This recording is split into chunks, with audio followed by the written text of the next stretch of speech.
बेरोजगारी के आलम में न तो रिजल्ट आ रहा है, न फिजिकल की डेट आ रही है। क्या करें आखिर? हम तो चाहते हैं जल्दी नौकरी लेना, लेकिन नौकरी मिल ही नहीं रही है। क्या करें आखिर? जय हिंद साथियों, welcome back to target government job YouTube channel. कैसे हैं आप सभी साथी? उम्मीद करती हूँ बहुत ही अच्छे होंगे। तो हम बात करेंगे इस वीडियो में UP police radio operator result कब तक जारी होगा, फिजिकल डेट क्या है, आखिर लंबी भर्ती क्यों खिंच रही है, और भी बहुत सारी बातें हैं। जैसे कि साथियों, कितने बच्चे फिजिकल के लिए बुलाए जाएंगे, फिजिकल में कितने चक्कर लगाने होंगे, जो आपका फिजिकल होगा रोड पर होगा या ग्राउंड पर होगा, और ग्राउंड पर होगा या रोड पर होगा, जहां भी होगा कितने चक्कर हमें लगाने होंगे, कितने सेंटर पर होगा फिजिकल। नेक्स्ट है, कान खोल के सुन लो, पीएसटी एंड डीवी एक साथ या अलग अलग। ये जो बच्चों के क्वेश्चंस आ रहे हैं, डाउट आ रहे हैं, ये सभी मैं इस वीडियो में क्लियर करने की कोशिश करूंगी। अगर फिर भी कोई रह जाता है तो आप प्लीज कमेंट सेक्शन के माध्यम से पूछ लेना। बात करेंगे डॉक्यूमेंट्स रेडी करा लो साथियों, अपने जो भी डॉक्यूमेंट्स हैं, क्योंकि अब आपके पास बहुत कम समय बचा है। नेक्स्ट है रिजल्ट अपडेट। क्या है रिजल्ट की अपडेट? फिजिकल अपडेट क्या है? कट ऑफ कम जाएगी। बहुत सारे यूट्यूब चैनल और बहुत सारे बच्चे सोच रहे हैं कि पता नहीं कट ऑफ कितनी जाएगी। साथियों, इस बार नेगेटिव मार्किंग भी कंफर्म नहीं थी। आपका जो नोटिफिकेशन आया था कि नेगेटिव मार्किंग है या नहीं, बिल्कुल भी कुछ नहीं बताया हुआ था। इस वजह से और बहुत सारे कारण है, हम आपको बताएंगे वीडियो में कि आपकी कट ऑफ क्यों कम जाएगी। ठीक है, इससे आपको साथियों ये वीडियो बहुत ज्यादा हेल्पफुल आपके लिए इसलिए रहेगी क्योंकि आप ये इस धोखे में न बैठे रहें कि कट ऑफ तो बहुत ज्यादा हाई जाएगी और हमारा नंबर तो आने नहीं वाला, फिजिकल की तैयारी करके क्या करेंगे। फिजिकल भी छोटा मोटा नहीं है, काफी लंबी रनिंग है आपकी, वो भी आपको दौड़नी होगी। तो बात करेंगे इस वीडियो में, इसीलिए कह रही हूँ वीडियो को एंड तक देखना। दूसरा है साथियों, जो 50% का क्राइटेरिया था कि आपको हर सेक्शन में, आपके 4 सेक्शन थे, हर सेक्शन में आपको 50% मार्क्स लाना जरूरी है। तो क्या उस क्राइटेरिया की वजह से आप रह रहे हैं? क्योंकि बहुत सारे बच्चे ऐसे हैं जो इस क्राइटेरिया को कंप्लीट नहीं कर पा रहे हैं। उन्होंने जीके में तो अच्छा स्कोर किया लेकिन रीजनिंग में रह गए, उन्होंने हिंदी में तो अच्छा स्कोर किया लेकिन वो मैथ में रह गए। हालांकि इस बार की हिंदी तो हार्ड आई थी, मतलब अच्छी खासी पूछी थी। बच्चे क्वेश्चन देखकर चकरा गए कि आखिर ये पूछा कहां से गया है, जैसे यूपी पुलिस का एग्जाम देखकर चकरा गए थे। कारण साफ है कि इतने दिन में वैकेंसी आती है तो साथियों कुछ ना कुछ चेंजेस होते हैं। और दूसरा है साथियों यहाँ पर कि जब इतने दिन बाद वैकेंसी आती है तो बदलाव होना लाजमी है। वही हुआ यूपी पुलिस में और वही हुआ यूपी पुलिस रेडियो ऑपरेटर में। साथियों, कितने नंबर पर फिजिकल के लिए आपको बुलाया जाएगा? 40 क्वेश्चन में से 20 प्रश्न अनिवार्य की जो आपकी अनिवार्यता थी उसका क्या इफेक्ट पड़ेगा, तो क्या इसकी वजह से बहुत सारे बच्चे बाहर हो जाएंगे। नेक्स्ट है गर्मी, बारिश और फिजिकल। चलिए बात करते हैं एक एक करके सारी चीजों पर, सारे क्वेश्चंस पर, सारी बातों पर स्टार्ट करेंगे। साथियों एंड तक देखना, चैनल पर नए हैं तो सब्सक्राइब कर लेना। यूपी पुलिस रेडियो ऑपरेटर 2023 की जो वैकेंसी है, क्या हुआ इसका, कितने बच्चे फिजिकल के लिए बुलाए जाएंगे? तो देखिए, जो आपकी 3 टाइप की पोस्ट थी, वर्कशॉप, हेड ऑपरेटर और असिस्टेंट ऑपरेटर, इसमें जो टोटल पोस्ट थी साथियों वो थी 2430। 2430 पोस्ट पर ये भर्ती थी। इसका 2.5 गुना बच्चे फिजिकल के लिए बुलाए जाने वाले हैं, यानी लगभग 6000 प्लस बच्चे यहाँ पर बुलाए जाएंगे। ठीक है जी, इसका 6000 ही होगा, 2.5 गुना, तो 6000 समथिंग बच्चे यहाँ पर बुलाए जाने हैं। ठीक है, उसके बाद बात करें फिजिकल में कितने चक्कर लगाने होंगे। देखिए साथियों, आपको इतना तो पता ही है कि जो मेल के लिए यहाँ पर आपकी रनिंग है वो है 4.8 किलोमीटर और फीमेल के लिए जो रनिंग है वो है 2.4 किलोमीटर। मेल के लिए 4.8 किलोमीटर, फीमेल के लिए 2.4 किलोमीटर। यहाँ पर जो ये है ये 28 मिनट है इसकी टाइमिंग और इसकी मिनट टाइमिंग है 16 मिनट। अब हम बात करें आपको कितने चक्कर लगाने होंगे। देखो यहाँ पर ये साफ हो गया है, क्लियर हो गया है, आपके जो सेंटर हैं वो रेडी हो चुके हैं कि आपकी जो रनिंग है वो साथियों उस पर ग्राउंड पर होगी। ठीक है। ग्राउंड पर होगी तो आपको ऑब्वियसली राउंड लगाने होंगे, क्योंकि 4 किलोमीटर की रनिंग है, 2.4 किलोमीटर की रनिंग है, तो आखिर हमें कितने कितने चक्कर लगाने होंगे। तो साथियों यहाँ पर आप देख लेंगे, मेल को 12 चक्कर लगाने होंगे, 12 चक्कर। वहीं पर फीमेल को लगाने होंगे 6 चक्कर। ठीक है जी, 6 चक्कर यहाँ पर गर्ल्स को लगाने होंगे, और जो बॉयज हैं उनको 12 चक्कर लगाने होंगे। ठीक है जी, तो इस तरह से आपको यहाँ पर चक्कर लगाने होंगे। अब हम बात कर लेते हैं यहाँ पर कितने सेंटर पर होगा फिजिकल। आपका फिजिकल है वो कितने सेंटर पर होगा, तो आपके 8 सेंटर है साथियों। कितने?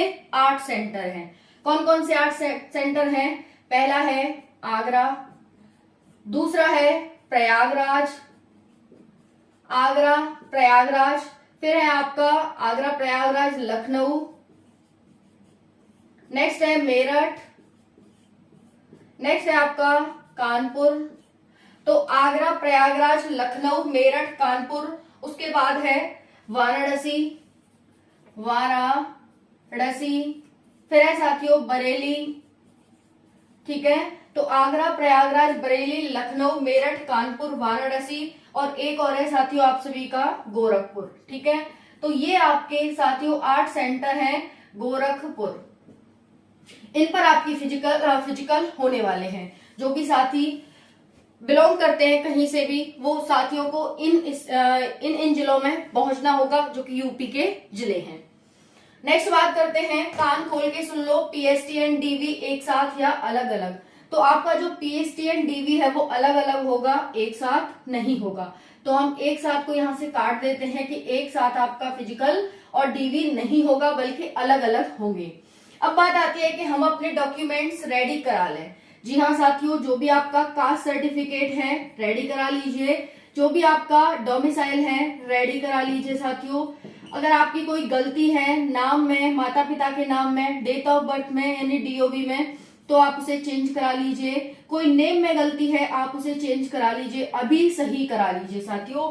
और अपने अपने कास्ट सर्टिफिकेट डोमिसाइल को आप अपडेट भी करा लीजिए। यूपी पुलिस में आपने देखा कि यहाँ पर अपडेशन मांगा गया था, सभी ने डोमिसाइल अपडेट कराया, आप भी अपने करा लीजिए, अच्छा रहेगा। अभी से आप इनको रेडी करा लेंगे तो। नेक्स्ट है रिजल्ट कब तक आएगा, उससे पहले साथियों हम देख लेते हैं यहाँ पर कट ऑफ के बारे में। कट ऑफ आपकी साथियों बहुत ही कम जाने वाली है। जो भी हवा बना रहे हैं वो आप एकदम गलत है। रिजल्ट आने पर आप खुद इस बात को महसूस करेंगे कि हाँ ठीक है। यहाँ पर दूसरा है नॉर्मलाइजेशन। नॉर्मलाइजेशन में साथियों आपको 10 से 15 मार्क्स तक इंक्रीज होंगे, और जो भी साथी 17, 18, 19 क्वेश्चन सही हो रहे हैं, यानी जो हमारी 50%, क्योंकि 40 क्वेश्चन आए थे, एक क्वेश्चन 2.5 मार्क्स का था, 100 क्वेश्चन थे 400 मार्क्स के थे। अब बात आती है यहाँ पर कि 40 क्वेश्चन थे तो 50% 20 क्वेश्चन हो जाते हैं। 20 क्वेश्चन हमारे सही होते हैं तो हम पास माने जाते। फिर पास के बाद जब औरों से अच्छा होता तब हमारा नंबर आता। अब बहुत सारे बच्चे ऐसे हैं, मैथ में तो अच्छा स्कोर कर गए हैं लेकिन उन्होंने जीएस में नहीं कर पाए, ये जीएस में अच्छा कर गए हैं, रीजनिंग में भी अच्छा कर गए हैं, और उनका मैथ में भी अच्छा है, मैथ रीजनिंग जीके में अच्छा है, लेकिन हिंदी में अच्छा नहीं किया। तो एक सब्जेक्ट की वजह से भी आप रह रहे हैं, तो क्या आप रह पाओ, मतलब क्या आपका सिलेक्शन नहीं होगा? तो देखिए, एक यहाँ पर बात कान खोल के सुन लो, ऐसे बच्चे जो भी 3 सब्जेक्ट में अच्छे मार्क्स ला रहे हैं और एक सब्जेक्ट में उनके 1, 2, 3, 4 क्वेश्चन रह रहे हैं, तो बिल्कुल भी परेशान घबराने की जरूरत नहीं है। आपके लिए बहुत ही अच्छा यहाँ पर एक तरह से मेथड कह सकते हैं, तरीका कह सकते हैं, और आपके लिए एक अच्छी तकनीक कह सकते हैं। साथियों इसमें नॉर्मलाइजेशन भी मिलता है, और बच्चे को नॉर्मलाइजेशन 10 से 15 मार्क्स तक मिलता है, ठीक है।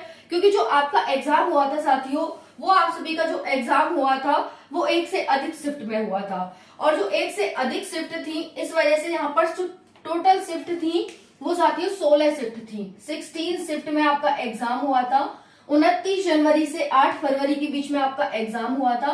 तो यहाँ पर नॉर्मलाइजेशन 29 जनवरी से 8 फरवरी तक। अब यहाँ पर साथियों आपको नॉर्मलाइजेशन मिलना तो लाजमी है भाई, मिलेगा ही मिलेगा, ठीक है।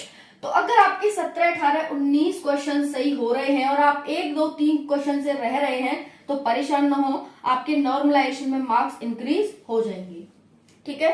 नॉर्मलाइजेशन में मार्क्स इंक्रीज हो जाएंगे। अब ये पॉसिबिलिटी है कि कितने होते हैं वो देखने वाली बात होगी। है ना। तो इसी आधार पर कि भाई जो होगा अच्छा होगा, क्योंकि अनुमान पर और एक आशा पर ही दुनिया टिकी हुई है। अगर आशा है तो सब कुछ है, आशा नहीं है तो व्यक्ति फिर जीना ही छोड़ दे कि एक दिन तो मरना ही है, तो फिर क्यों जिए। ठीक है, आज खा लेंगे फिर कल कमाना है, तो क्यों मतलब खाएं या फिर क्यों कमाएं, ऐसा कुछ तो साथियों ऐसा कुछ नहीं है, सब आशा पर ही है। समझ में आ रहा है। तो यहाँ पर यही है कि अगर आपके 1 2 3 4 क्वेश्चन गलत कम पढ़ रहे भी हैं तो आपके नॉर्मलाइजेशन में बढ़ जाएंगे। आपके लिए खुशखबरी है, आप अपने फिजिकल की तैयारी कर दें, अभी भी टाइम है, अभी भी कर दें आप अपने फिजिकल की तैयारी, क्योंकि फिजिकल छोटा मोटा नहीं है। 4.8 किलोमीटर बॉयज के लिए और 2.4 किलोमीटर गर्ल्स के लिए है। ठीक है जी, अब बात करते हैं यहाँ पर कितने नंबर पर फिजिकल होगा। तो देखिए, मैं एक इसके लिए अलग से वीडियो लाऊंगी। मेरे पास काफी डाटा बच्चों का आ चुका है, काफी बच्चों ने मेरे पास मैसेज करके बताया है अपने अपने मार्क्स, तो मैं एक इसकी कट ऑफ की वीडियो लाऊंगी। लेकिन आप मोटा मोटी ये समझ लेना यहाँ पर साथियों कि जो आपके जैसे हेड ऑपरेटर में जो आपके मार्क्स है ना साथियों, हेड ऑपरेटर में अगर आपके मार्क्स हेड ऑपरेटर में 300 से 310 के बीच हैं तो आपका मार्क नंबर आ रहा है जनरल। बाकी अपने 10-10 मार्क्स कम कर लेना अदर कैटेगरी। अगर मैं बात करूं असिस्टेंट ऑपरेटर में, अगर आपके असिस्टेंट ऑपरेटर में 320 से लेकर के 330 मार्क्स तक हैं तो आप सेफ हैं, आपका नंबर इस बार आ रहा है। उसके बाद बात करें उसकी वर्कशॉप की, तो वर्कशॉप में आप ये बात ध्यान रखना कि अगर आपके 340 से 350 के 20 मार्क्स हैं तो आपका नंबर आ रहा है। मैं ये नहीं कहूंगी कि 340 ही जाएगी, हो सकता है 10 मार्क्स पीछे भी जा सकती है और 10 मार्क्स ऊपर भी जा सकती है। ऊपर बढ़ने के बहुत कम चांस हैं, नीचे जाने के बहुत अधिक चांस हैं। तो ये जो कट ऑफ है आपकी हर एक उसकी head operator, assistant operator and workshop की, ये आपके 10-10 मार्क्स आप इधर भी हो तब भी आप तैयारी करें और 10 मार्क्स उधर भी हो तो आप बिल्कुल ही कर ही रहे हैं, है ना। तो ये आपके मोटा मोटी है जनरल की कट ऑफ है। अगर मैं वहीं पर फीमेल की कट ऑफ बताऊं हेड ऑपरेटर में, तो 280 वाली जो फीमेल है वो अपनी तैयारी स्टार्ट कर दो। असिस्टेंट ऑपरेटर की बात करूं तो आप 300 मार्क्स हैं तो अपनी फिजिकल की तैयारी स्टार्ट कर दो। वहीं पर वर्कशॉप वाली जो गर्ल्स हैं 310 मार्क्स हैं तो आप अपनी फिजिकल स्टार्ट कर दो जी। ये है आपकी मोटा मोटी कट ऑफ। इसके आधार पर जो अदर कैटेगरी है SC ST और सारी कैटेगरी वो अपने 10-10 मार्क्स कम कर लेना, मतलब करते जाना और फिर अपना तैयारी स्टार्ट कर दो। बाकी है गर्मी, बारिश और फिजिकल, क्योंकि गर्मी बढ़ी रही है दिन रोज और हमारे फिजिकल की डेट अभी हमें नहीं आई। यहाँ पर अगर बात करें कि हमारा रिजल्ट कब तक जारी होगा, तो आपका जो रिजल्ट है साथियों वो मई में देखने को मिलेगा, मई में। ठीक है साथियों, मई में, हो सकता है लास्ट मई तक भी ये खिंच जाए। तो मई में आपका साथियों रिजल्ट आएगा, कभी भी आ सकता है, अभी कोई नोटिस जारी नहीं हुआ है। मई के बाद आपको 8 से 10 दिन के बीच में ही आपको फिजिकल की डेट मिल जाएगी। तो फिजिकल डेट क्या है, तो मई, लास्ट मई या फिर जून, 15 जून तक आपको अपनी फिजिकल की डेट देखने को मिल जाएगी। तो मई में कभी भी रिजल्ट आएगा और 15 मई तक आपको फिजिकल की डेट मिल जाएगी। फिर उसके बाद आपके फिजिकल स्टार्ट हो जाएंगे और फिर फिजिकल स्टार्ट होने के बाद जैसे ही खत्म होंगे 10 दिन के अंदर आपके DV करा लिए जाएंगे। तो ये आपका पूरी तरह से या साथियों यहाँ पर ये पूरा वो था। बाकी मैं एक वीडियो आपकी कट ऑफ पर और लेकर के आऊंगी। कट ऑफ के बहुत सारे मैसेज आ रहे हैं साथियों के, कट ऑफ क्या जाएगी, कट ऑफ क्या जाएगी। बस ये है, देखिए 10 नंबर इधर उधर हो जाते हैं, बट ये है कि इसको एक ध्यान में रखकर एक क्राइटेरिया मान लेते हैं कि हाँ हमारी कट ऑफ इसके बॉर्डर पर या इधर 10 नंबर या उधर रहेगी। तो बस ये होता है, बाकी फिक्स्ड कट ऑफ तो रिजल्ट आने के बाद ही पता चलती है। ठीक है साथियों, थैंक यू सो मच, जय हिंद।